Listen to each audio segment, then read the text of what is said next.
लोकतंत्र को मजबूत करने के लिए अपना बहुमूल्य वोट का इस्तेमाल करें।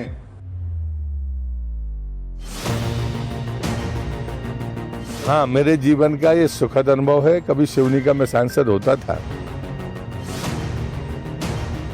मैं तो बेटे की तरह चुनाव लड़ा, अब मैं बेटा हूं।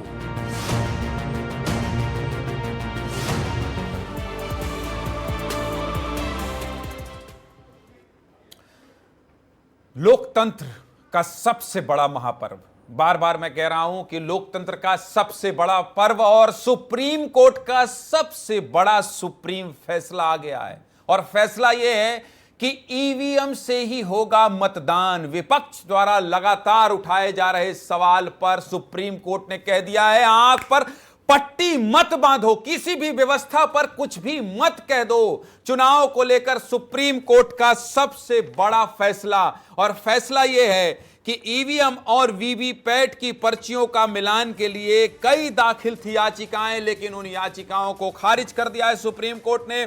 सुप्रीम कोर्ट ने बैलेट पेपर से चुनाव कराने समेत सभी मांग को खारिज कर दिया है। सुप्रीम कोर्ट ने दो निर्देश दिया है। क्या निर्देश दिया है? सुप्रीम कोर्ट ने कहा है सिंबल लोडिंग यूनिट सील की जाएं और कंट्रोल यूनिट वीवीपैट पूरी तरह से चेक की जाएं, ये कहा गया है।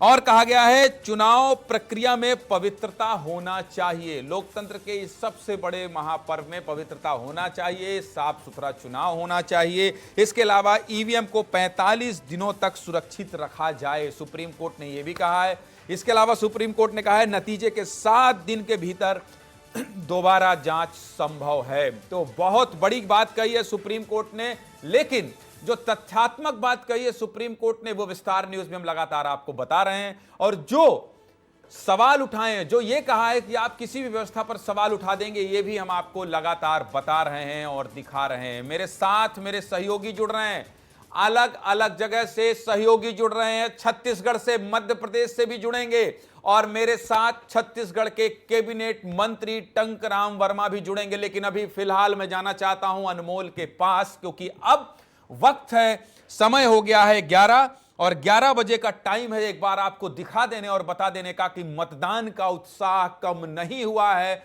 मताधिकार का प्रयोग करने के लिए लोग लंबी लाइन लगाकर पहुंच रहे हैं मतदान केंद्र। अनमोल, कहां खड़े हैं आप और क्या दिखाएंगे विस्तार न्यूज के दर्शकों को? राजनांदगांव हाई प्रोफाइल सीट है, पूर्व मुख्यमंत्री भूपेश बघेल चुनाव लड़ रहे हैं और संतोष पांडे जो कि सांसद हैं, मौजूदा सांसद हैं, वो उनके सामने है। क्या देखा, क्या समझा, क्या बताएंगे विस्तार के दर्शकों को अनमोल?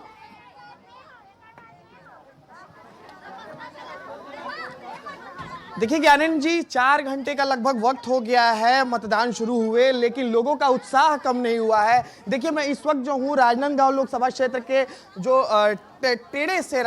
टेढ़ेसरा जो मतदान केंद्र है, ये क्रमांक 217 है मतदान केंद्र। यहाँ पर देखिए कि किस तरीके से अभी भी जो है लाइन लगी हुई है, लंबी कतार लगी हुई है। लोग अपनी नंबर का इंतजार कर रहे हैं कि कब इनका नंबर आएगा, ये वोट डालने जाएंगे। आपको मैं वाइड फ्रेम में दिखाता हूँ, ये महिलाएं, ये गाँव की महिलाएं, इनकी देखिए ये लाइन, इतनी लंबी लाइन है। पीछे तक आप दिखाइए इसको कैमराज, कि ये अभी धूप इतनी तेज है क्योंकि 11 बज चुके हैं, दोपहर का वक्त है। अमूमन ये महिलाएं अभी खाना बना रही होती हैं अपने घरों में, लेकिन फिलहाल ये लोकतंत्र के महापर्व में शामिल होने आई हैं और यहाँ अपना बारी का इंतजार कर रही हैं कि कब इनकी बारी आएगी और ये मतदान करेंगी। कुछ नए वोटर भी हैं, फर्स्ट टाइम वोटर भी हैं, जो अभी उनकी आयु जो है 18 वर्ष पूर्ण हुई है और वो वोट डालने पहुंची हैं। ये देखिए, कहाँ से आई हैं दीदी? टेढ़ेसरा से। कितना दूर है? बहुत दूर है। कब से खड़ी है?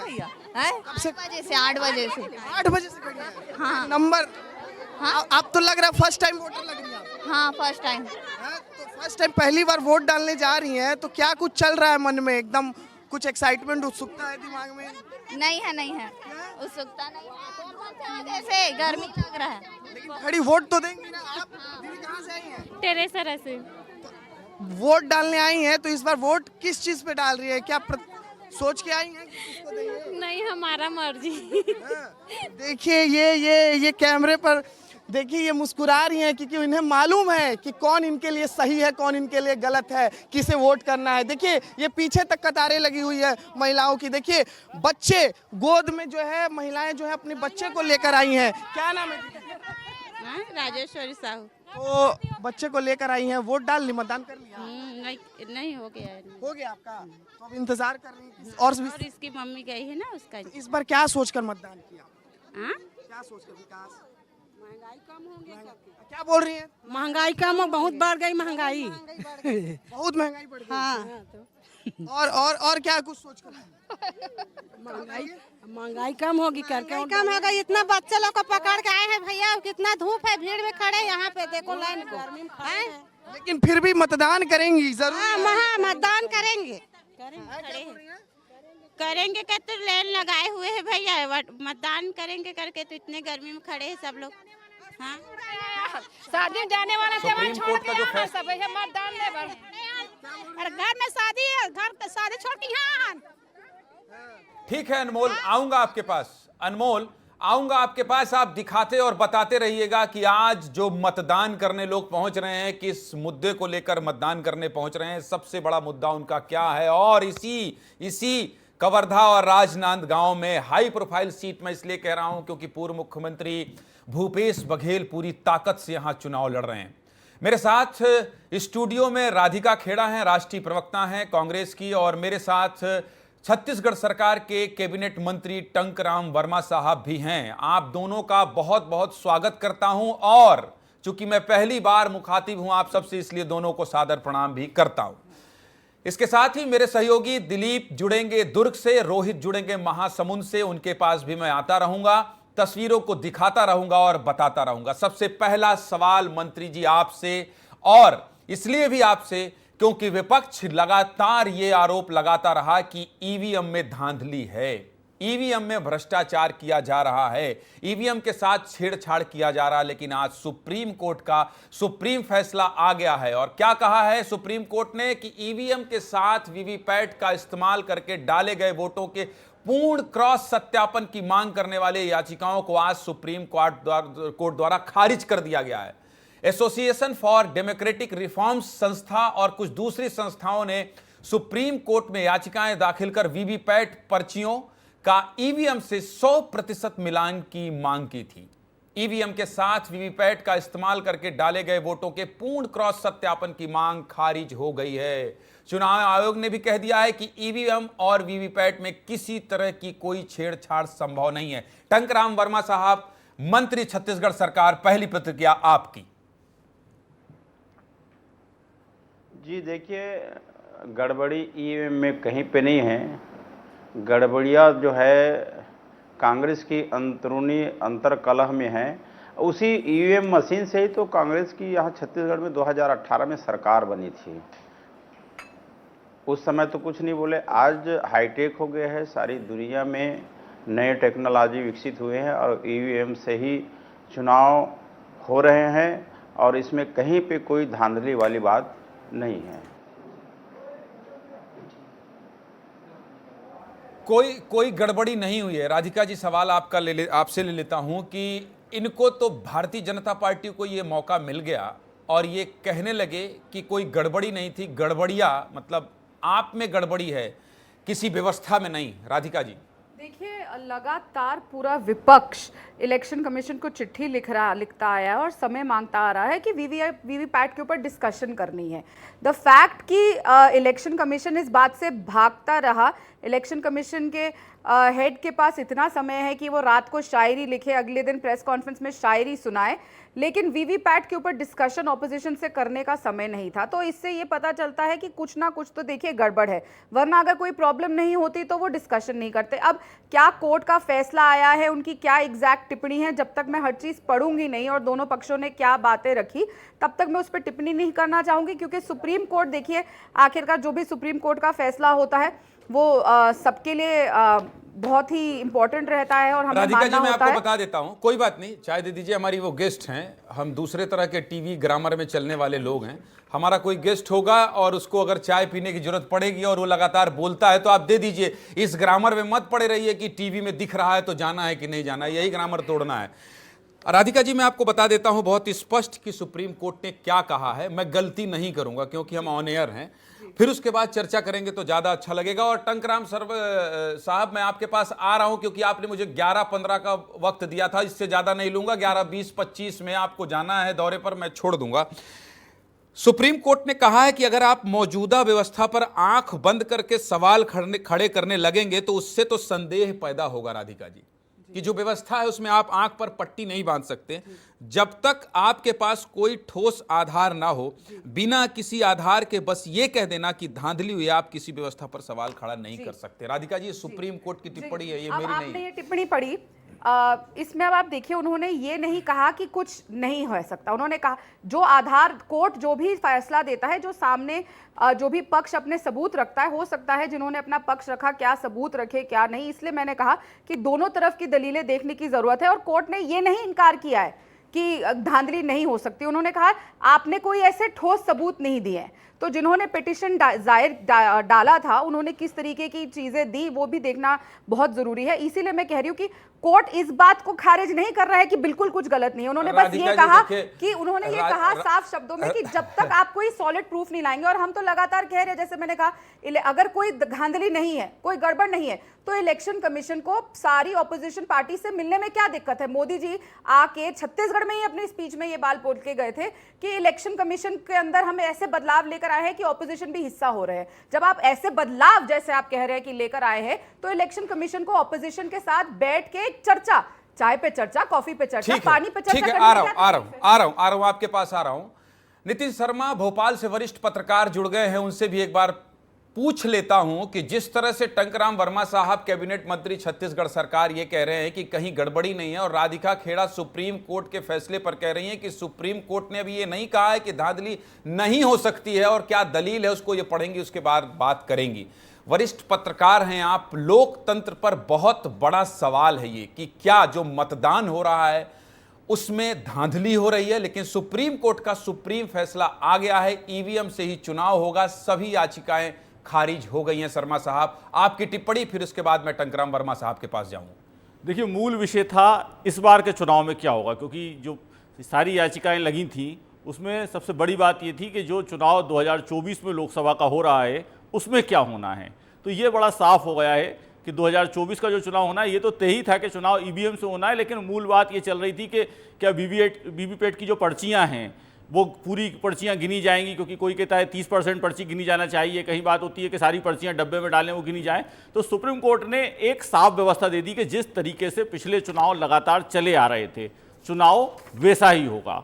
तो इससे एक बड़ा क्लियर मैसेज सुप्रीम कोर्ट में दिया कि ईवीएम पर या जो भी सवाल खड़े हो रहे हैं वो फिलहाल जो है उनको उन्होंने शांत करा, उनको उन्होंने खत्म करा, और एक मैसेज दे दिया है कि चुनाव जो है वो वैसा ही होगा जैसा 2019 में हुआ था, 2014 में हुआ था, या 2009 में हुआ था, या 2004 में हुआ था। तो चुनाव उसी प्रक्रिया से होगा जैसा होगा, उस चुनाव के प्रक्रिया में कोई परिवर्तन नहीं किया जाएगा।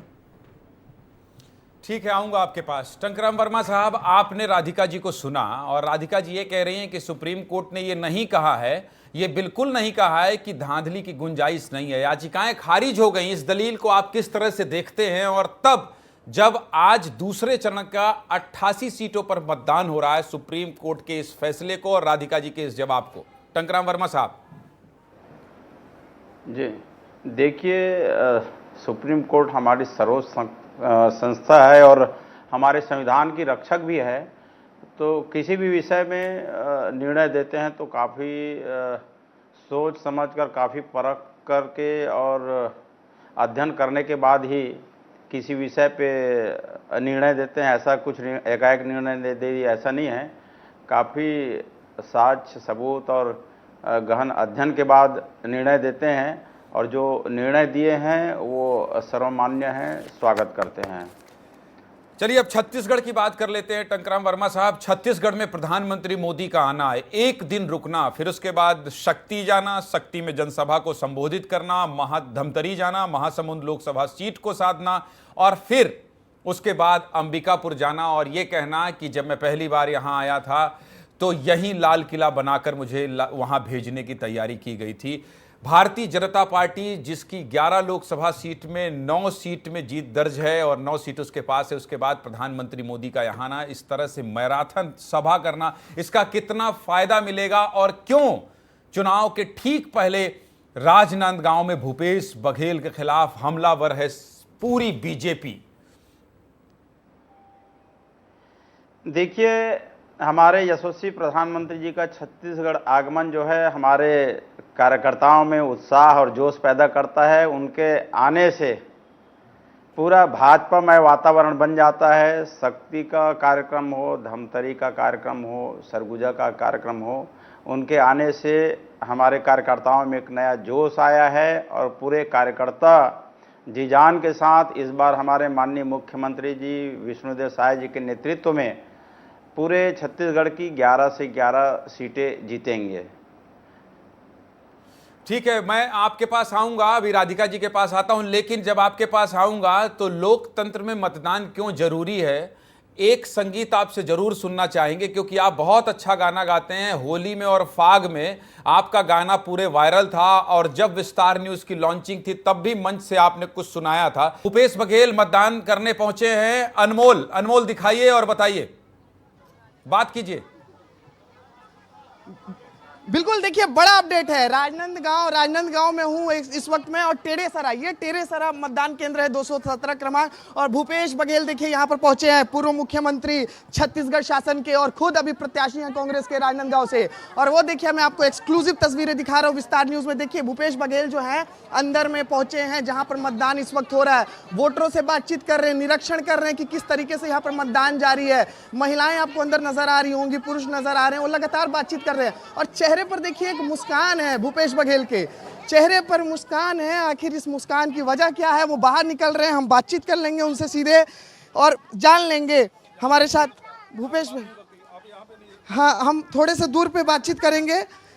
बिल्कुल, देखिए पूर्व मुख्यमंत्री उनसे कहिए, ज्ञानेंद्र तिवारी का सवाल है आपसे, मुस्कान है या चिंता की लकीर? अंदर भी गए हैं। ज्ञानेंद्र जी एग्जीक्यूटिव एडिटर हमारे बैठे हुए स्टूडियो में पूछ रहे हैं, ये मुस्कान जो चेहरे पे है, ये चिंता की लकीर या मुस्कान किस लिए है? देखिए, मुस्कान इसलिए कि जिस दिन से मेरे नाम की घोषणा हुई उस दिन से नांदगांव लोकसभा में भारी उत्साह है, न केवल कार्यकर्ताओं में बल्कि आम जनता में भी, और ख़ासकर किसान वर्ग है, मजदूर है, गरीब है, महिलाएं हैं। वो इसलिए कि 5 साल हम लोगों ने उसके हित में काम किया है और उसका लाभ मिलेगा। दूसरा, जो सुविधाएं मिल रही थी लोगों को, उसको छीनने का काम विष्णुदेव साय की सरकार ने की। और तीसरी बात यह है कि हमारी जो घोषणा पत्र तो ये कह रहे हैं, लेकिन गृह मंत्री विजय शर्मा तो ये कह रहे हैं, उनसे पूछिए अनमोल कि आपको वोट देना है, यानी अनवर ढेवर को वोट देना है, मोहम्मद अकबर को वोट देना है। गृह मंत्री विजय शर्मा तो ऐसा आरोप लगा रहे हैं। पूरी गृह मंत्री ये बोल रहे हैं कि आपको वोट देना मतलब कि अनवर ढेवर को वोट देना, अकबर को वोट देना, ये क्या बयान है गृह मंत्री का आप पर? मतलब गृह मंत्री संतुलन खो चुके हैं। अभी जैसे भारतीय जनता पार्टी कार्यकर्ताओं का संतुलन खो चुके हैं। मुझे आने से रोक रहे थे, मेरे साथ जुमा जटकी कर रहे थे भाजपा के लोग। अच्छा, अभी यहाँ पर जो ये यहाँ पे, हाँ, वो देखिए, सुन लो, अंदर घुस गए झंडा लेके। देखो उधर कैमरा घुमाओ। क्या ये देखिए, पूर्व मुख्यमंत्री यहाँ पर पहुंचे हैं और आरोप लगा रहे हैं कि देखिए यहाँ पर भाजपा के कुछ कार्यकर्ता पहुंचे के अंदर झंडा लेके पहुंच गए हैं और मुझे रोक रहे थे लोग। अच्छा, पूर्व मुख्यमंत्री जी, मेरा आपसे ये सवाल है कि आप लोग जो है, आपने काफी गांवों का भी दौरा किया है और आपने जो है वो जो आपकी नारी न्याय गारंटी आप लोग ने देने की कोशिश की है, कितना असरदार साबित होगा, उसका कुछ है क्या फील्ड में? जी, नारी न्याय का जबरदस्त उत्साह है, इसी कारण महिलाओं उपस्थिति देख लो। और संतोष पांडे चुनौती होंगे, सिटिंग सांसद हैं। ठीक है अनमोल, आप उनसे बात कीजिएगा, आएंगे आपके पास।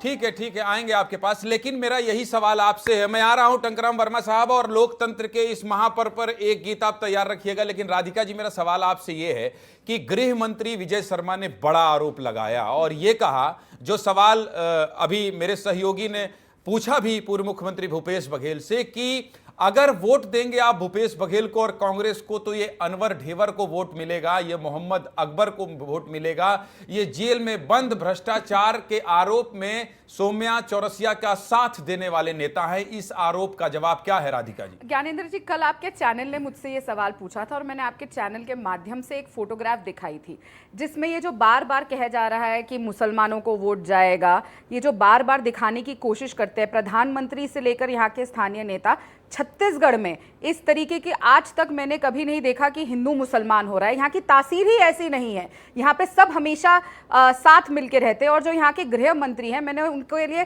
खास वो फोटोएं भी दिखाई जिसमें मोदी जी, राजनाथ सिंह जी, डॉक्टर रमन सिंह जी सब मुसलमानों से मिल रहे हैं, आपसी प्रेम के साथ मिल रहे हैं। और ये तब की फोटोएं हैं जब यहाँ के गृह मंत्री का पॉलिटिकल करियर पैदा भी नहीं हुआ था। तो उनको समझ नहीं आ रहा है। ये नए नए जो आ जाते हैं ना, इनको लगता है कि बस किसी तरीके से छत्तीसगढ़ में हम माहौल खराब कर दें। लेकिन तकलीफ ये है कि आज देखिए 3 सीटों में चुनाव है। राजनांदगांव हो गया, कांकेर हो गया और महासमुंद हो गया। मैं तीनों सीट पे लगातार चुनाव प्रचार कर रही हूं। जब आप कांकेर जाते हैं तो वहां पे लोगों के अंदर इतना गुस्सा है कि एक आदिवासी लड़की के साथ जिस तरीके से उनके प्रत्याशी नाग साहब ने जो घटना करी, जो उनके साथ जिस तरीके का रेप और उसका केस आया, और वो लड़की आज भी गायब है। पूरा आदिवासी समाज वहां उनके खिलाफ खड़ा है। आप राजनांदगांव जाएंगे तो लापता सांसद, किस तरीके से वहां के सांसद 5 साल में आज तक नहीं आए, दोबारा वोट मांगने आ गए। महासमुंद में भी लापता है, वहां पे लोगों की दुकानें छील गई, लोग पटरी पे आ गए। इन तीनों जगह पे ऐसे हाहाकार मच रखा है जब से लेकिन उसके बाद भी आपने कहा मैं देखिए ये आपका तर्क है कि छत्तीसगढ़ शांत प्रदेश है, और ये शांत प्रदेश है, लेकिन इस बात से इंकार नहीं किया जा सकता राधिका जी कि अनवर ढेबर जेल में है। इस बात से इंकार नहीं किया जा सकता राधिका जी कि मोहम्मद अकबर वहां से विधायक थे, मंत्री थे, और किस तरह से वहां सांप्रदायिक हिंसा हुई, किस तरह से झंडा विवाद हुआ। इस बात से इंकार नहीं किया जा सकता कि भारतीय जनता पार्टी के विधायक जब राजनांद कवर्धा जाने की कोशिश कर रहे थे, मैं कवर्धा में मौजूद था, वहां उन्हें जाने नहीं दिया जा रहा था। ऐसी स्थिति बनी ना। मैं देखिए राधिका जी, मैं आपकी बात से असहमत नहीं हूं, लेकिन तर्कों पर अगर बात करें तो किस तरह से ढेबर परिवार ने शराब घोटाले में संलिप्तता थी, और ये सब जानते हैं कि इसको तो कैश करेगी ना भारतीय जनता पार्टी। राधिका जी, अफसोस की बात है, मोदी जी लगातार यहाँ आ रहे हैं, आज शाह साहब फिर यहाँ पे है, नड्डा साहब आ रहे हैं, रात को रुक के जा रहे हैं, लेकिन इनमें से कोई भी 10 साल में अपने कार्यकाल के बारे में बात नहीं करता। 4 महीने कि यहाँ के कार्यकाल के बारे में बात करता। और जब चुनाव था तो 15 साल के रमन सिंह के कार्यकाल पे कोई बात नहीं कर रहा था। काम पे ये चर्चा नहीं करते क्योंकि काम पे दिखाने के लिए इनके पास कुछ नहीं। और बिल्कुल आपने जो सही कही बात, मैं उसी पे आ रही हूँ। राधिका जी, मेरा जो सवाल था, हुई, देखिए वहां पे क्या हुआ था, सब जानते हैं किस तरीके से एक हादसा हुआ और उसको किस तरह सांप्रदायिकता तनाव की तरफ ले जाने का काम भारतीय जनता पार्टी ने किया, जिसमें वो मास्टर है। ये कैसे राधिका जी आप बहुत अच्छी वक्ता हैं, मैं आपको सुनता आया हूं, आप नेशनल टेलीविजन में बैठती रही हैं, आप यहां आई, मेरी गेस्ट हैं। मैं आपसे बहुत ईमानदारी से ये पूछना चाहता हूं राधिका जी, अनवर ढेबर के भ्रष्टाचार, शराब घोटाले और फिर मुख्यमंत्री का संरक्षण, पूर्व मुख्यमंत्री भूपेश बघेल का उनसे नजदीकी, ये कौन नहीं जानता है। और अगर ये आरोप लगा रही है भारतीय जनता पार्टी और ये विजय शर्मा कह रहे हैं, तो राजनीति करने का अवसर तो कांग्रेस ने दिया ना राधिका जी। देखिए पहली बात, अनवर ढेबर हमारे पार्टी के कोई ऑफिस बेरर नहीं है। उन्होंने जो किया है उसका जवाब कोर्ट में मिलेगा, उस पर कार्रवाई हो रही है। लेकिन किस तरीके से झूठ का जंजाल बनाकर अगर वो गिल्टी साबित हुए तो पहले पूरी कार्रवाई खत्म होने दीजिए। रही बात किस तरीके से हम पूरे देश भर में जाते हैं कि सिटिंग मुख्यमंत्रियों को तक भारतीय जनता पार्टी अरेस्ट करने का काम कर रही है। मनीष सिसोदिया जेल में है, अरविंद केजरीवाल साहब जेल में है, और फिर हाल ही में आम आदमी पार्टी के जो सांसद है जिनको छोड़ने का काम किया, क्योंकि खुद ईडी ने कहा कि हम संजय सिंह के खिलाफ कुछ नहीं निकाल पाए हैं। तो ये तरीके के जो टारगेट हैरेसमेंट है, जैसे मैंने कहा, ये क्यों होता है? क्योंकि 10 साल जो रोजगार देने का वादा किया था, साल का 2 करोड़, 20 करोड़ आज नहीं है, और 500 रुपए के सिलेंडर का जवाब ले लेता हूं। लेकिन राधिका जी जवाब ले लेता हूं, फिर आप मेरे ऊपर नाराज हो जाएंगे। आप गुस्सा भी बहुत करती हैं, मैंने देखा है, आप नाराज हो जाएंगे। फिर मैं आपसे कहूंगा कि जितने आरोप आप लगा रही हैं, जितने तर्क आप दे रही हैं, इस पर जनता भरोसा नहीं कर रही है। चुनाव आप नहीं जीत रही हैं, चुनाव आपकी पार्टी नहीं जीत रही है। आपके पार्टी के बड़े नेता भारतीय जनता पार्टी में शामिल हो रहे हैं, ये मैं कहूंगा। आप नाराज हो जाएंगे। टंकराम वर्मा साहब मेरे साथ जुड़े हैं, उनको फ्री भी करना होगा। उन्होंने 11:15 तक का वक्त दिया था। टंकराम वर्मा साहब, जो कि आपके गृह मंत्री आरोप लगा रहे हैं, और जो ढेबर को लेकर मैंने बात कही, और राधिका जी कह रही हैं कि वो कोर्ट तय करेगा, और ये राजनीति कर रहे हैं इस वक्त इस तरह की बात करके। इस बात से आप कितना इत्तेफाक रखते हैं, और आपकी टिप्पणी क्या होगी? राधिका जी का जवाब और पूर्व मुख्यमंत्री भूपेश बघेल जो मतदान केंद्र के में कह रहे थे, वो सब कुछ सुनकर आपकी टिप्पणी क्या है? टंकराम वर्मा साहब। देखिए साहब, शब्दों का ये क्या बोलते हैं, बुनना नहीं आता मुझको शब्दों का जो मायाजाल है बुनने नहीं आता। अरे आप बहुत और ये अच्छा सारी बोलते हैं, हमारे मैं छत्तीसगढ़ रोक रहा हूं जानते हैं। आपको। आप बहुत अच्छा बोलते हैं, आप बहुत अच्छे वक्ता हैं, आप बहुत अच्छा मंच संचालन करते हैं। कोई बात नहीं, कोई बात नहीं। आप छत्तीसगढ़ के लोग सरल और सहज होते हैं, सहजता से ही इनके बात का जवाब दीजिए। राधिका जी भी मुस्कुरा रही हैं आपको सुनकर। कोई बात नहीं, कोई ऐसी डिबेट नहीं होने दूंगा मैं यहाँ, कोई झगड़ा लड़ाई नहीं होगा। आप अपनी बात सहजता से ही कहिए मंत्री जी। तो देखिए, अनवर ढेबर और हमारे पूर्व मुख्यमंत्री भूपेश बघेल जी का संबंध और जो शराब पे और इस पे सारी हमारे छत्तीसगढ़ के सब जनता जो है भली भांति परिचित हैं, जानते हैं। और गृह मंत्री जो आरोप लगा रहे हैं वो गलत नहीं लगा रहे हैं, सही आरोप लगा रहे हैं। तो उसके बारे में ज़्यादा बोलने की ज़रूरत नहीं है। ठीक है, ठीक है। और जो मैंने आपसे कहा था एक लोकतंत्र को लेकर कोई गीत हो तो आप सुना दीजिए, फिर मैं आप सभा में जाना चाहते हैं तो मैं इससे ज्यादा वक्त नहीं लूंगा। लोकतंत्र एक अपील कर दीजिए वर्मा साहब। देखिए लोकतंत्र में मैं सभी हमारे भाई बहनों से यही अपील करूंगा कि ये लोकतंत्र महापर्व है और इसी एक ओर से हमारे देश में सरकार बनती है, प्रजातंत्र है। सब कोई पहले मतदान करे, फिर बाद में घर का दूसरा काम करें। ये मेरी अपील है, प्रार्थना है। चलिए, बहुत बहुत धन्यवाद और बहुत बहुत शुक्रिया आपको, इसलिए क्योंकि अभी आपका दौरा है, उसके बाद भी आपने विस्तार न्यूज को इतना वक्त दिया, डिटेल में सब कुछ बात की और कितनी सहजता से इन्होंने स्वीकार किया कि शब्दों के मायाजाल से मैं थोड़ा दूर रहता हूं। बहुत बहुत धन्यवाद टंकराम वर्मा साहब आपका हमसे जुड़ने के लिए। तो चलिए, मैं राधिका जी आपके पास आऊंगा, लेकिन उससे पहले अनमोल तिवारी कुछ बड़ा अपडेट दे रहे हैं और पूर्व मुख्यमंत्री भूपेश बघेल वहां पहुंचे थे। अनमोल, क्या देख रहे हैं, क्या बताना चाहते हैं? विस्तार न्यूज के दर्शकों को विस्तार से दिखाइए और बताइए अनमोल।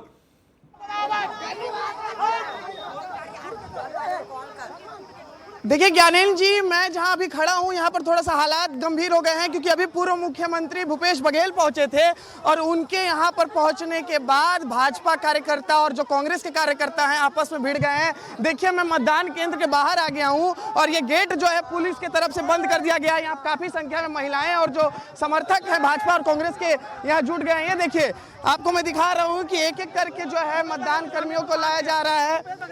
ये देखिए, ये इस तरीके का माहौल जो है यहाँ पर अफरा तफरी का माहौल है। मैं बोलूंगा कि थोड़ा सा दिखाए, थोड़ा सा कैमरा जी इसको ऊपर से दिखाइए टॉप एंगल से कि कितनी भूपेश बघेल आया था और महिलाओं को मार खिलाया।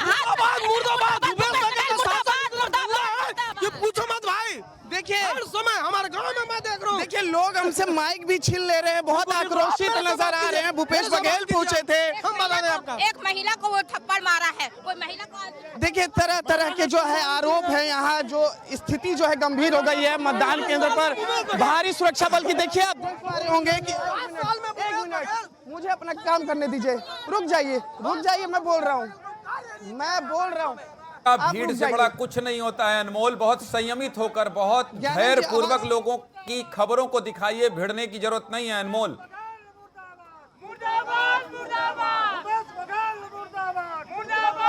देखिए ज्ञानेंद्र जी, यहाँ पर मुर्दाबाद के नारे लग रहे हैं। भूपेश बघेल आए थे, भारी विरोध के बाद भूपेश बघेल को यहाँ से जाना पड़ा। वो अब यहाँ से रवाना हो गए हैं भूपेश बघेल। और भाजपा के जो कार्यकर्ता हैं यहाँ देखिए, झंडे, बड़े बड़े झंडे लेकर के यहाँ मोदी के नारे लगा। उनसे बात कीजिए, उनसे पूछिए कि भूपेश बघेल मुर्दाबाद के नारे क्यों लगा रहे हैं अनमोल। वो किस बात को लेकर आक्रोशित है और गुस्से में है? आखिर क्यों आप लोग भूपेश बघेल मुर्दाबाद के नारे क्यों लगा रहे हैं? राशन का चोरी किया, गोबर का चोरी किया, अटल आवास का प्रधानमंत्री आवास का रोक के रखे, इसके ऊपर भारतीय जनता चोर प्रत्याशी को खड़ा किया। क्यों नारेबाजी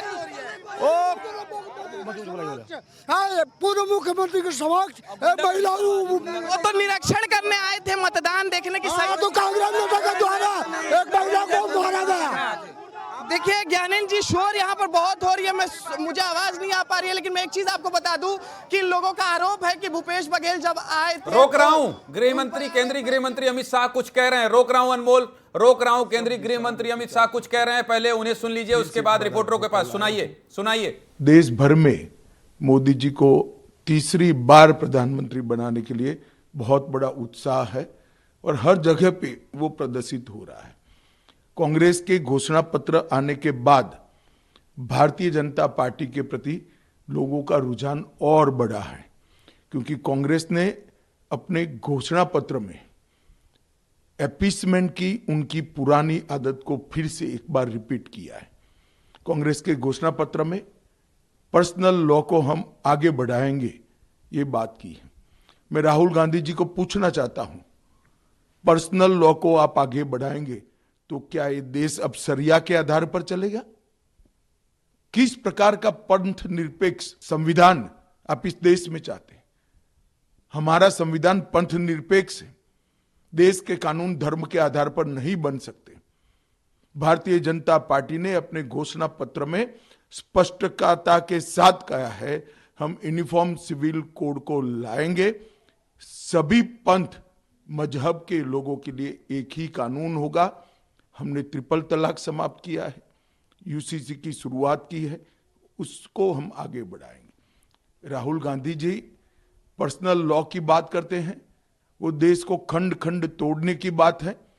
और शरिया के आधार पर क्या ये देश चलेगा? किसी एक धर्म के कानून के आधार पर ये देश नहीं चल सकता। ये देश में पर्सनल लॉ नहीं चल सकते। ये भारतीय जनता पार्टी का फर्म बिलीफ है। मोदी जी ने जो गरीब कल्याण के काम किए हैं, उसके कारण गरीबों में मतदान का बहुत उत्साह है। दलित, आदिवासी, पिछड़ा समाज और गांव के गरीब, सभी वर्ग के गरीब बहुत उत्साह के साथ मोदी जी के लिए वोटिंग कर रहे हैं। और मुझे पूरा भरोसा है कि हम तीसरी बार देश के प्रधानमंत्री के रूप में 1 तारीख के बाद नरेंद्र मोदी को देखेंगे। ये सब भारतीय जनता पार्टी के कार्यकर्ता और करोड़ों देशवासियों की भावना है।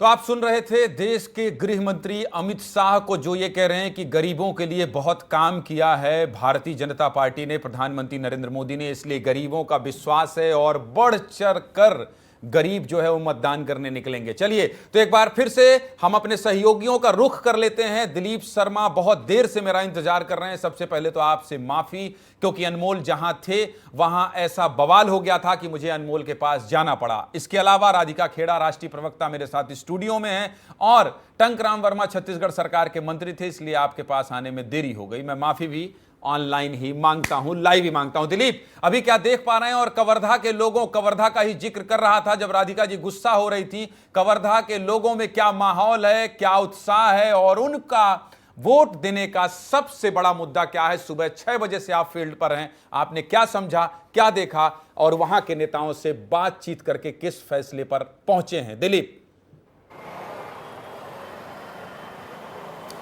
देखा ज्ञानंद जी, सबसे पहले विस्तार न्यूज ने गृह मंत्री से बात किया। उन्होंने बताया कि जो अपने मुद्दे हैं उन मुद्दों को लेकर उन्होंने लोगों से प्रचार कर रहे हैं। और मैंने उनसे ये भी सवाल किया था कि आप लगातार कह रहे हैं कि अगर भूपेश को वोट देंगे तो फिर आप मोहम्मद अकबर और ढेमर को वोट देंगे, तो उसमें उन्होंने कहा कि सच है, जिस तरह झंडा विवाद हुआ था उस समय जो तमाम चीज़ें हुई थी कवर्धा में, ये वही मुद्दा अभी भी गरमाया हुआ है। अगर वोटरों की बात की जाए तो लगातार ज्ञानंद जी यहाँ पे महिला हो या पुरुष हो या बुजुर्ग हो, वो लगातार वोट के परसेंट आ रहे हैं, चाहे मुस्लिम समुदाय के लोग हो चाहे हिंदू के हो, वोट परसेंट यहाँ पर बढ़ रहा है लगातार। और वही छत्तीसगढ़ की बात की जाए तो अब तक छत्तीसगढ़ में 11 बजे तक 35% मतदान हो चुका है। आप कहाँ खड़े हैं? आप पेड़ के नीचे खड़े हैं, आपके बगल में कोई वीआईपी गाड़ी मुझे दिखाई दे रही है। किस नेता के घर के बाहर खड़े हैं और किसका इंतजार कर रहे हैं? किससे बातचीत करना भी बचा है? दिलीप,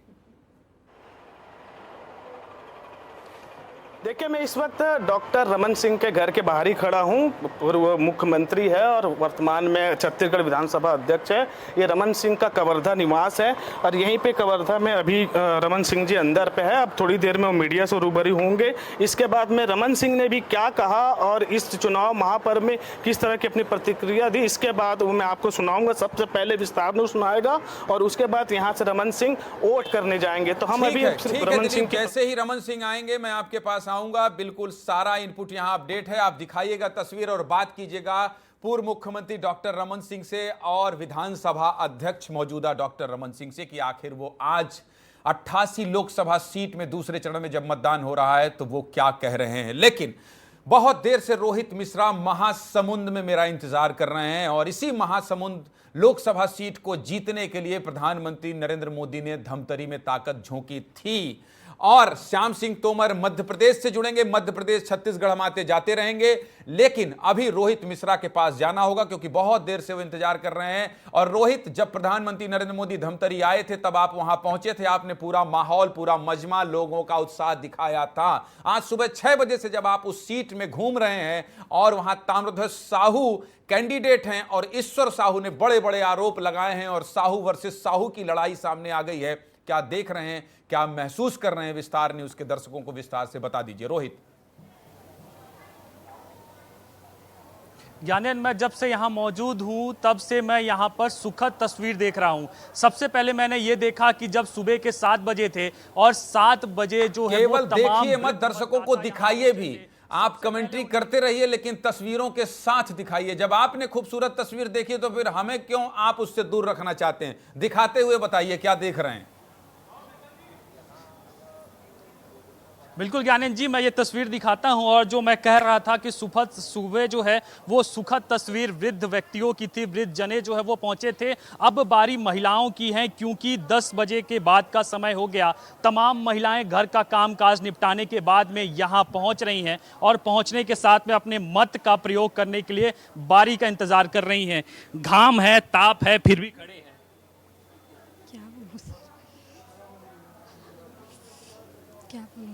क्या सोच कर आए हैं, किसको वोट करेंगे और क्या आपने जो है वो सोचा है अपने प्रत्याशी के बारे में? बताइए। मैं क्या बोलूं यार?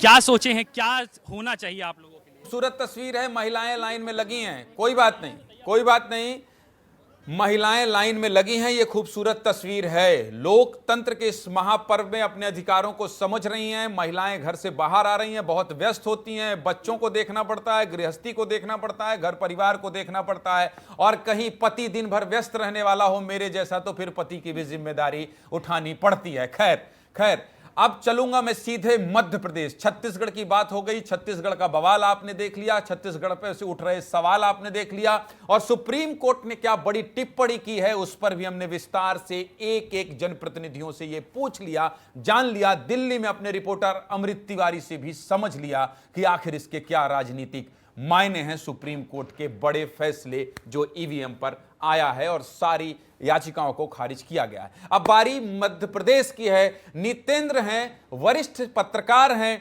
और उनके नजर से मध्य प्रदेश में लोकसभा चुनाव के मुद्दे और लोकसभा चुनाव को लेकर भारतीय जनता पार्टी की तैयारी, एक सीट छिंदवाड़ा में लगातार कैलाश विजयवर्गीय का कैंप करना, गृह मंत्री अमित शाह का रुक जाना और फिर लगातार हमलावर हो जाना और उनके जो सहयोगी थे उनके यहां पुलिस की चेकिंग होना, इस सब को किस लिहाज से देख रहे हैं नितिन जी, आप बता दीजिए। उसके बाद मैं फिर अपने सहयोगी नर्मदापुरम में श्याम सिंह तोमर के पास जाना चाहता हूं, बताइए। देखिए ज्ञानेन, आज ही के दिन की बात है, पिछले शुक्रवार को ही जो है वो छिंदवाड़ा में मतदान हुआ था और छिंदवाड़ा को अगर हम देखें तो छिंदवाड़ा ऐसी सीट है जो एकमात्र सीट थी जो कांग्रेस के पास थी पिछले चुनाव में।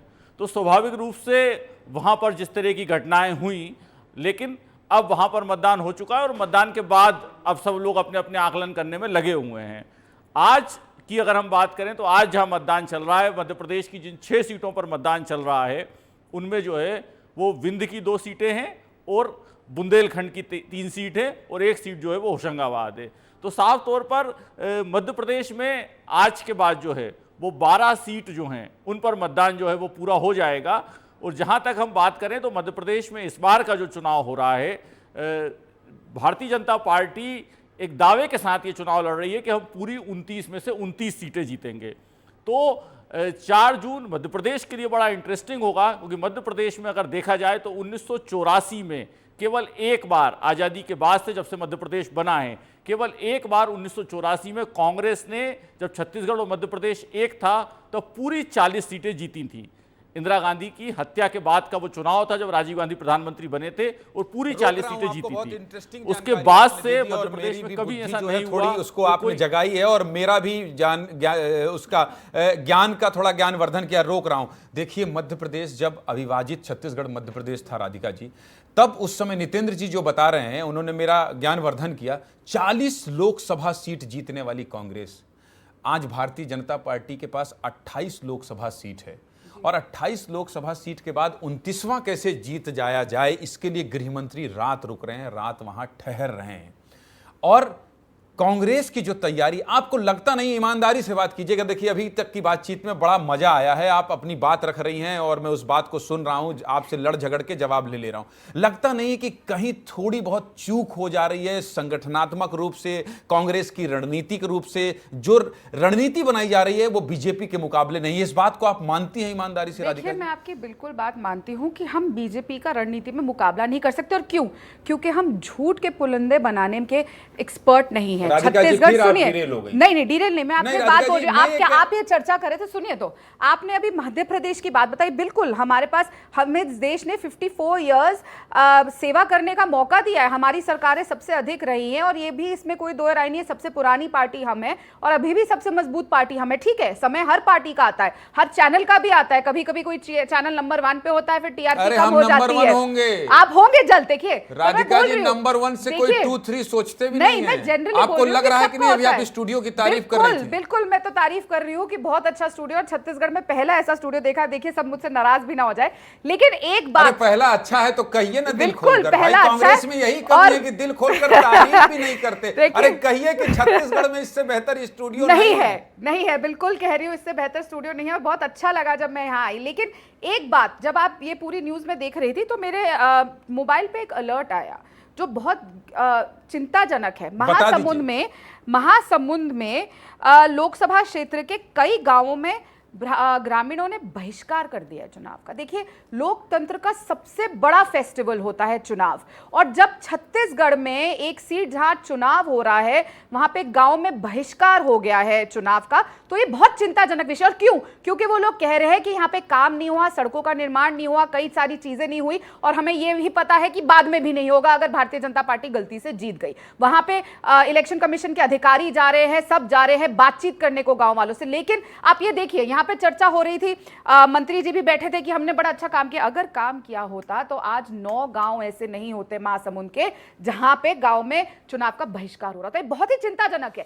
बहिष्कार होना कहीं के लिए भी अच्छा नहीं है, बिल्कुल नहीं है, लोकतंत्र के लिए तो बिल्कुल नहीं है। चुनाव का बहिष्कार होना किसी के लिए भी ठीक नहीं है, कोई इसका समर्थन नहीं करेगा। नितिन जी, आपके पास आऊंगा, आप इसी तरह से मेरा ज्ञानवर्धन करते रहिएगा और मैं राधिका जी से सवाल पूछता रहूंगा कि 40 की 40 लोकसभा सीट जीतने वाली कांग्रेस आखिर कहां डिरेल हो गई। खूबसूरती ये है लोकतंत्र की, और आज राधिका खेड़ा हमेशा हर मंच पर लड़ती हैं, लेकिन आज देखिए कैसे मेरे ट्रैप पे फंस गई। मैं इनसे मनवा लिया कि हां, रणनीति का मुकाबला हम नहीं कर पा रहे हैं, और यही प्रदेश अध्यक्ष कांग्रेस, यह कांग्रेस के प्रदेश अध्यक्ष, नहीं, अब आप इसको तर्क मत कीजिए। ना, रणनीति, पहले आपने रणनीति कहा, फिर आपने सोचा कि कहीं ज्यादा गलती तो नहीं हो गई, इसलिए आपने कहा नहीं, पहले आपने कहा रणनीति कम। नहीं, गलत है, मैं आपसे चैनल, आप बहुत वरिष्ठ पत्रकार है, मेरे शब्दों को भारतीय जनता पार्टी की तरह तोड़िए मरोड़िए अच्छा नहीं। अब आप आरोप लगा देंगे। सही तरीके से, बहुत क्लैरिटी से बोला कि हाँ, हम उनकी रणनीति का इसलिए मुकाबला नहीं कर सकते क्योंकि झूठ के जंजाल हम नहीं बुन सकते, हम नफरत की राजनीति नहीं कर सकते। तो नफरत फैलाने वालों के और झूठ बोलने वालों का कोई भी मुकाबला नहीं कर सकता। ठीक है, लेकिन जनता भरोसा नहीं कर रही। हालांकि जीतू पटवारी ने स्वीकार किया था भोपाल में, बहुत ईमानदारी से, प्रदेश अध्यक्ष हैं आपके कांग्रेस, उन्होंने कहा था कि हाँ, हम रणनीति में थोड़ी कहीं तो कमी है। उनकी निजी राय खैर कोई बात नहीं। मैं श्याम सिंह तोमर जी के पास जाना चाहता हूं। नर्मदापुरम में बहुत देर से मेरा इंतजार कर रहे हैं, होशंगाबाद में। रमन सिंह, पहले श्याम जी आ रहा हूं, आप गुस्सा मत होइएगा। रमन सिंह कुछ कह रहे हैं, सुनवा देते हैं। जब हमारे विधानसभा में विधायक नहीं हुआ करते थे, उस समय हम यहाँ की सीट जीते हैं, और जिस समय 15 विधानसभा हम जीते थे, सिर्फ 15 विधानसभा पिछली बार, उस समय हम 9 लोकसभा सीटों में आगे रहे, और अब तो हमारे पास 54 विधायक हैं। सरकार हमारी है, योजना हमारी है।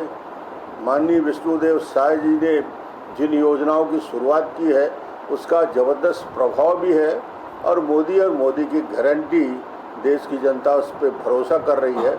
और अब स्पष्ट हो गया, पूर्ण बहुमत के साथ तीसरी बार इस देश में नरेंद्र मोदी जी प्रधानमंत्री बनेंगे, अब कहीं कोई शंका नहीं रहा और अच्छे बहुमत के साथ पूरे देश का वातावरण जो दिख रहा है और छत्तीसगढ़ में और राजनांदगांव में इतिहास निश्चित रूप से अपने आप को दोहराएगा। और आज मतदान के लिए मैं आया हूँ, मतदान के लिए अभी निकलूँगा। आप सबका स्वागत है। इसका कारण ये है कि पूर्व मुख्यमंत्री रमन सिंह जी का गढ़ है, इसलिए भाजपा का गढ़ है। डॉक्टर रमन को तो पैदा किया इस क्षेत्र में। मैं तो विधानसभा हारा हुआ व्यक्ति था जिसको राजनांदगांव लोकसभा ने वापस जिता के सांसद ही नहीं बनाया, केंद्र में मंत्री बनाया और उसके बाद लगातार एक बार नहीं, दो बार नहीं, 3 बार मुख्यमंत्री के पद में बैठने का अवसर मिला। तो ये राजनांदगांव के लोगों ने मुझे यहाँ तक लाया है। इसके लिए मैं राजनांदगांव के मतदाताओं को धन्यवाद दूंगा कि रमन की पहचान यदि प्रदेश में और देश में हुई है तो राजनांदगांव के मतदाताओं की आशीर्वाद से। डिप्टी सीएम कह रहे हैं, विजय शर्मा कह रहे हैं कि भूपेश को वोट देना तो अकबर और आजाद हिम्मत को देना है। इसको आप कैसे माने? नहीं, जिस प्रकार प्रत्याशी बाहर से आए हुए हैं तो उनके लिए राजनांदगांव में कोई स्थान नहीं है। मुझे लगता है कि भूपेश को वोट देना अपना वोट खराब करना है। दो पूर्व मुख्यमंत्रियों के बीच का मुकाबला भी इसे कहा जा रहा है, क्या कहना है? नहीं, मैं कहीं रमन सिंह कह रहे हैं और कह रहे हैं कि 3 बार मुख्यमंत्री बनने के बाद जो लोकतंत्र के इस सबसे बड़े महापर्व का अनुभव साझा कर रहे हैं और मतदान देने की अपील कर रहे हैं। तो चलिए नर्मदापुरम चलते हैं। होशंगाबाद लोकसभा सीट, श्याम सिंह तोमर मेरे मध्य प्रदेश के ब्यूरो चीफ बहुत देर से इंतजार कर रहे हैं। माफी चाहते हुए सबसे पहले आपके पास आना चाहता हूं। और श्याम जी, आप नर्मदापुरम में क्या देख रहे हैं? क्योंकि प्रधानमंत्री नरेंद्र मोदी पिपरिया आए थे और उसी लोकसभा सीट को, अगर मैं गलत हूं तो मुझे करेक्ट कीजिएगा, वो सीट प्रभावित होती है। उससे क्या माहौल और क्या मुद्दे आप जब सुबह से लोगों से बात कर रहे हैं? श्याम जी। देखिए ज्ञानेंद्र, सबसे पहले तो मैं 2 बातें आपको बताना चाहता हूं। हमारे साथ इस समय युवा है। युवा आपको अपने मोबाइल पे दिखाना चाहते हैं कि कैसे वो विस्तार न्यूज़ पर हर पल अपडेट हो रहे हैं। और इसके अलावा वो फर्स्ट टाइम वोटर भी हैं, तो लगातार वो जो है चैनल पर दिखाना चाहते हैं। बताइए भाई, जो आप दिखा रहे थे कि हम आपके चैनल को किस तरह से देख रहे हैं, स्क्रीन पर दिखा दीजिए एक बार, आप भी दिखाइए। देखिए ज्ञानेंद्र, ये जो है लगातार विस्तार न्यूज़ की पल पल अपडेट्स को ये युवा जो है अपने मोबाइल पर लगातार देख रहे हैं। इसके अलावा ये फर्स्ट टाइम वोटर हैं, तो लगातार ये जो इस तरह से जो अपनी उंगली भी दिखा रहे थे कि हमने वोट कर दिया, उत्साहित हैं। ज्ञानेंद्र, दूसरी हम ये बात बताना चाहते हैं कि ये वो लोकसभा क्षेत्र है जहाँ पर सुबह 9 बजे तक रिकॉर्ड तोड़ 15.95 यानी 16% मतदान यहाँ हो चुका था। वो इन्हीं युवाओं के बदौलत था। तो हम इन युवाओं से बात करते हैं, कौन से मुद्दे हैं उनके लिए मायने रखते हैं, जो उस पर बात करेंगे। आप फर्स्ट टाइम वोटर हैं? यस सर, मैं फर्स्ट टाइम वोटर हूँ। क्या नाम है आपका? राज राठौर। राज, आप बताइए क्या मुद्दे हैं युवाओं के लिए, कौन से मुद्दे प्रभावित करते हैं? युवाओं के मुद्दे में मैं बोलना चाहूँगा कि सरकार द्वारा जो एजुकेशन की जो बहुत प्रॉब्लम हो रही है देश में, उसको बढ़ावा देना चाहिए। शिक्षा को बढ़ावा देना चाहिए। आप भी फर्स्ट टाइम वोटर हैं, क्या कहेंगे आप? मैं आप बताइए, आप क्या कहना चाहिए? युवा के अनएम्प्लॉयमेंट को लेकर बहुत ज़्यादा विस्तार के साथ कहना चाहूँगा। विस्तार के मन से कहना चाह रहे हैं, अनएम्प्लॉयमेंट की समस्या युवाओं के लिए है, उसको और अच्छे से जो है सरकारों को डील करना चाहिए। क्या आपने इसी को सोचकर जो है मतदान किया है? यस जी हाँ। हम आपसे जानते हैं, एक और युवा वोटर हमारे बीच में, क्या मुद्दे हैं यहाँ के स्थानीय लोगों? श्याम जी, मेरा सवाल है, जो लाइन में खड़े हैं आपके पीछे दिखाई दे रहे हैं, जल्दी जल्दी जरा उनसे भी बात कर लीजिए, जल्दी जल्दी बात कीजिए। और जो बोलने में थोड़ा संकोच कर रहे हैं उनको थोड़ा टाइम दे दीजिए, जल्दी जल्दी बात कर लीजिए। क्या कह रहे हैं उनसे यही पूछिए बस कि उनके मुद्दे क्या हैं, किस आधार पर वो वोट देने आए हैं। जल्दी जल्दी सवाल कीजिए। लाइन में चलते हैं, बिल्कुल चलते हैं। बताइए, आप वोट करने आए हैं, आपका क्या मुद्दा है, जो है किन मुद्दों के आधार पर वोट करने? फटाफट बता दीजिए। बेरोजगारी पे। बेरोजगारी क्या बड़ी समस्या है? बहुत बड़ी समस्या है, क्योंकि आजकल का युवा, यानी ये देखिए, आप अभी 12th अभी पास हुए हैं, तो वो वाले जो आगे स्टूडेंट, लेकिन जो आगे के पास हुए उनका क्या हुआ है आपको पता है? नहीं। हम आपसे जानते हैं क्या मुद्दे हैं, किन के आधार पर? व्यक्तियों को वोट देना जरूरी है और इसका वोट देने से बहुत बेनिफिट भी है, अब वोट देना जरूरी। आप भी लाइन में लगे हुए हैं, पसीना बहा रहे हैं, लेकिन वोट करने आए। ठीक है, ठीक है। इनका जिनका पसीना बह रहा है, इनकी मेहनत को सलाम। और अगर कोई पसीना बहाकर वोट दे रहा हो राधिका जी, तो निश्चित तौर पर लोकतंत्र का बड़ा त्योहार, बड़ा महापर्व वो इस बात को महसूस कर रहा है। लेकिन इस वक्त एक बड़ी खबर है जिसे ब्रेक करना जरूरी है, क्योंकि 11 बजे तक कितने प्रतिशत मतदान किस सीट पर हो गए हैं ये जानकारी भी आपको दे देना बहुत जरूरी है। इसलिए पहले मध्य प्रदेश की बात कर लेते हैं। बड़ा राज्य है मध्य प्रदेश की 6 सीटों पर अब तक 28.15% मतदान हुआ है। जिले के आंकड़े अगर देखें और समझें तो टीकमगढ़ में 26.96%, दमोह में 26.94% वोटिंग हुई है। खजुराहो जहां से प्रदेश अध्यक्ष वीडी शर्मा लड़ रहे हैं, वहां 28.14% मतदान हुआ है।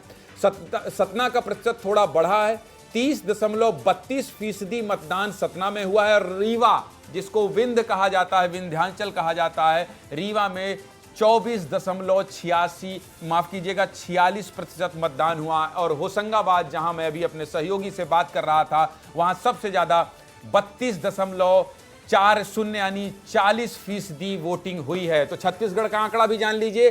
छत्तीसगढ़ की 3 लोकसभा सीटों पर चुनाव हो रहा है। अब तक 35.47% का मतदान हुआ है। अब सीट वाइज आंकड़ा बता देता हूं। कांकेर में 39.38%। देखिए, कांकेर में लोग बढ़ चढ़कर वोट कर रहे हैं और 29 नक्सलियों को यहां मारा गया था। आदिवासी इलाका है, नक्सल प्रभावित इलाका है। 39.38%। महासमुंद में 34.43% का मतदान हुआ है। और राजनांदगांव हाई प्रोफाइल सीट, जहां 32.99% का मतदान हुआ है। अगली भी ब्रेकिंग ही है। देश के गृह मंत्री अमित शाह ने क्या कहा है? मतदान के बीच केंद्रीय गृह मंत्री अमित शाह का बयान क्या आया है? देश ने मोदी को तीसरी बार पीएम बनाने की ठान ली है, अमित शाह ने कहा है। अमित शाह का राहुल गांधी पर भी निशाना साधा गया। अमित शाह ने क्या कहा है? राहुल गांधी देश को खंड खंड करना चाहते हैं। देश सरिया से नहीं, संविधान से चलेगा। राहुल गांधी एक धर्म का पर्सनल लॉ थोपना चाहते हैं। एक धर्म के पर्सनल लॉ से देश नहीं चलेगा। ये बहुत बड़ा बयान दिया है गृह मंत्री अमित शाह ने। क्या कहा है? अगर आप सुनना चाहते हो तो मैं आपको सुना देता हूं। सुनाइए क्या कहा है गृह मंत्री अमित शाह ने। क्योंकि कांग्रेस ने अपने घोषणा पत्र में अपीसमेंट की उनकी पुरानी आदत को फिर से एक बार रिपीट किया है। कांग्रेस के घोषणा पत्र में पर्सनल लॉ को हम आगे बढ़ाएंगे, ये बात की है। मैं राहुल गांधी जी को पूछना चाहता हूं, पर्सनल लॉ को आप आगे बढ़ाएंगे तो क्या ये देश अब सरिया के आधार पर चलेगा? किस प्रकार का पंथ निरपेक्ष शासन संविधान आप इस देश में चाहते हैं? हमारा संविधान पंथ निरपेक्ष है। देश के कानून धर्म के आधार पर नहीं बन सकते। राहुल गांधी जी पर्सनल लॉ की बात करते हैं, वो देश को खंड खंड तोड़ने की बात है। और सरिया के आधार पर क्या यह देश चलेगा? किसी एक धर्म के कानून के आधार पर यह देश नहीं चल सकता। ये देश में पर्सनल लॉ नहीं चल सकते। ये भारतीय जनता पार्टी का फर्म बिलीफ है। एक धर्म का पर्सनल लॉ लागू करना चाहते हैं, केंद्रीय गृह मंत्री अमित शाह ने कहा है। राधिका जी, आपका क्लोजिंग कमेंट चाहता हूं। वक्त हो गया है केंद्रीय गृह मंत्री अमित शाह के इस बयान पर कांग्रेस की प्रतिक्रिया। बौखलाहट और हार का डर अमित शाह जी के शब्दों में भी दिखाई दे रहा है, चेहरे पे तो दिख ही रहा है। ये देखिए, ऐसी ऐसी बातें लगातार करते आ रहे हैं जो हमारे मैनिफेस्टो में नहीं है। माना इन्होंने 48 फोटो मोदी जी के अपने मैनिफेस्टो में लगाई और काम की बात नहीं कर सके, और वहां पे ऑपोजिट में हमारा न्याय पत्र जिसके 48 पेज है और सिर्फ न्याय की बात करी है। हमने कोई अपीजमेंट की बात नहीं करी, ना किसी जाति समुदाय विशेष की, कोई धर्म की बात करी है। जो बोल रहे हैं वो फिर गलत है। लगातार ये लोग गलत बोलते आ रहे हैं और ये बिल्कुल साफ तौर से इंडिकेशन है कि हार इनको इंडिया गठबंधन से दिखाई दे रही है। इसलिए ना नौकरियों पे बात कर रहे हैं, बताए ना नौकरियों पे चर्चा। महंगाई आप अभी दिखा रहे थे, लोग बोल रहे हैं महंगाई और बेरोजगारी मुद्दा है, उस पे ये लोग नहीं खरे उतर पा रहे, तो झूठ बोलने का काम कर रहे हैं। लेकिन जनता बेवकूफ नहीं है। आप जनता को चलिए, आपको शुभकामनाएं राधिका जी, आपको खूब शुभकामनाएं। बीजेपी को शुभकामनाएं, वो 400 पार करे। आपको शुभकामनाएं, आप 500 पार करें। हमारा क्या है, हम विस्तार से कवरेज इसी तरह से दिखाते रहेंगे। आपकी बात, बीजेपी की बात लोगों तक पहुंचाते रहेंगे।